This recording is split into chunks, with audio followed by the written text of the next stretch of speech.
जय श्री राम। कलयुग में एक प्रश्न अक्सर लोगों के मन में उठता है, क्या भगवान हर किसी की प्रार्थना सुनते हैं या फिर वे सबसे पहले किसी विशेष व्यक्ति की प्रार्थना सुनते हैं? सनातन धर्म के ग्रंथों में इसका बहुत ही सुंदर उत्तर मिलता है।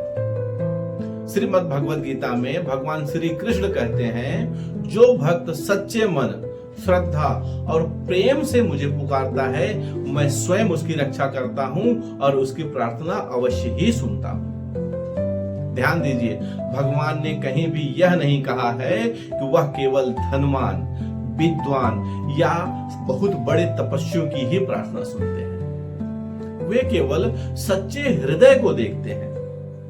कहा जाता है, कलयुग में भगवान सबसे पहले उस व्यक्ति की पुकार सुनते हैं जिनके मन में छल, कपट और अहंकार नहीं होता, जिनकी प्रार्थना केवल अपने स्वार्थ के लिए नहीं बल्कि धर्म, सत्य और दूसरों के कल्याण के लिए होती है। इसलिए संत महात्मा कहते हैं कि भगवान को ऊंची आवाज नहीं बल्कि सच्चे भाव से निकली हुई प्रार्थना प्रिय होती है।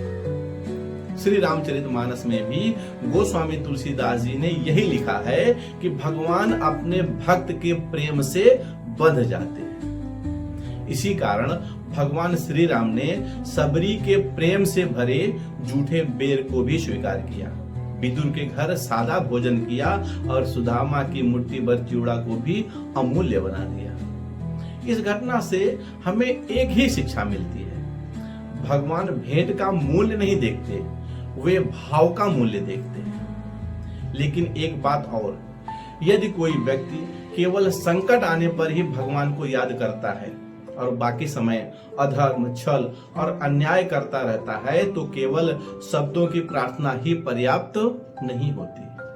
भगवान मनुष्य के कर्म, नियत और जीवन की दिशा को देखते हैं।